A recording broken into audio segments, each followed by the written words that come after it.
It's not anything to be ashamed of to say, well, it kind of looks like that structure's worked quite well for the entire duration of mankind, and so maybe we mess with it at our peril. You're hearing about family values from the childless and unmarried. Don't follow them. Women have to stop blaming men for their sense of malaise or misery. I didn't create you people to kill and torture and rape each other. I created you to be good to each other. I love the God who had a flood.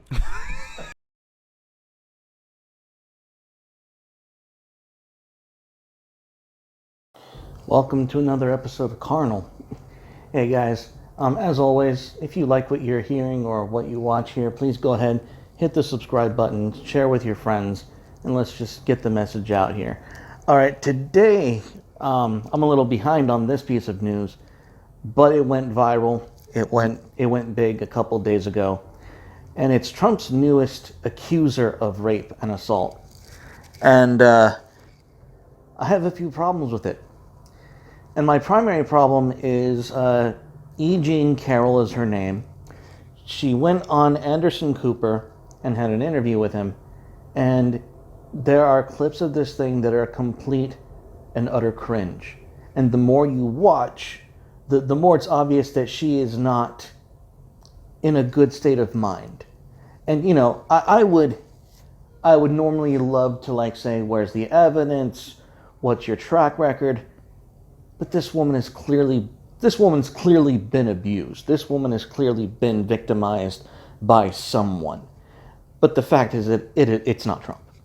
There's no way Trump had anything to do with this woman. In fact, he responded, it's all lies. She's not my type. Which, as we can clearly see, is the complete and utter truth.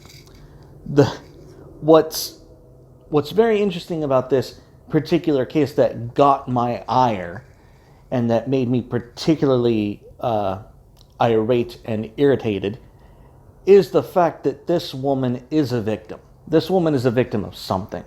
And she went on Anderson Cooper in this cringe clip and said that most Americans think of rape as something sexual. And then as Anderson Cooper tries to quickly cut to break, go to the commercials, not engage this woman anymore, she then says, you're fun to talk to. In this almost childlike, innocent, sincerely trying to reach out kind of way. And I'm sitting here thinking to myself, who the fuck put this woman in front of a camera? Who thought it would be a good idea to take someone who is this clearly damaged and use them for political points? Who was it that made the call that this is the woman who's going to take down Donald Trump by her expert testimony? Because there is no expert testimony. All there is just a sad human being who's gone through some shit, and we don't know what shit it is.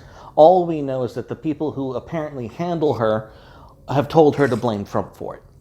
And she's made up a story about how Trump assaulted her and all this drama. Let me be clear.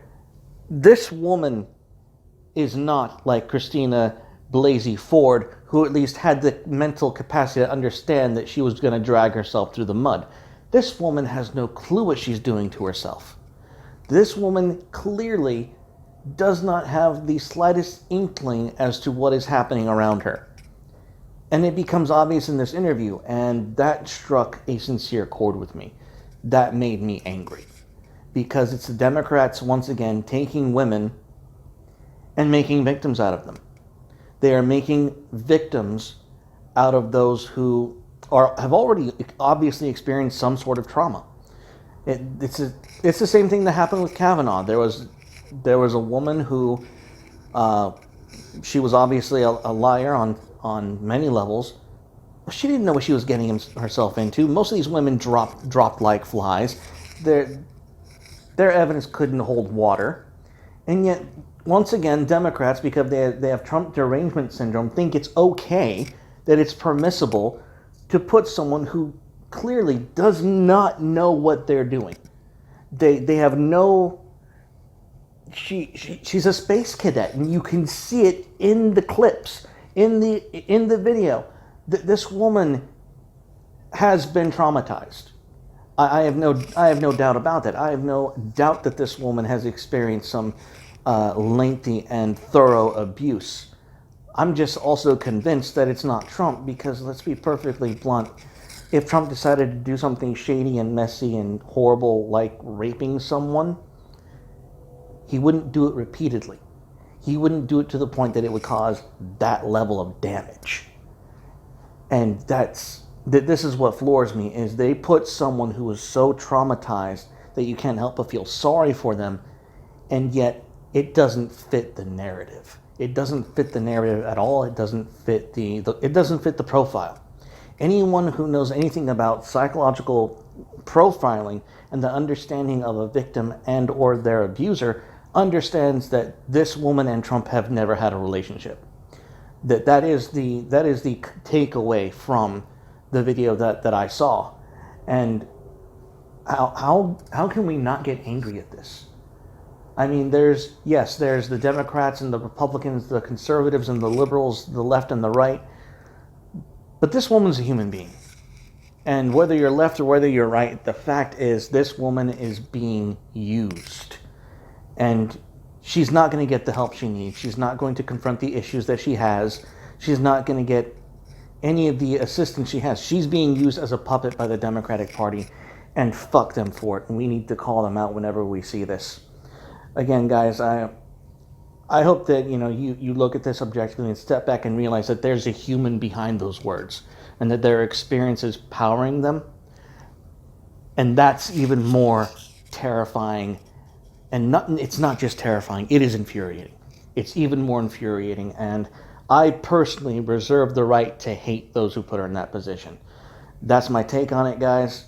Again, stay carnal, share with your friends. I'll see you guys next time. Bye.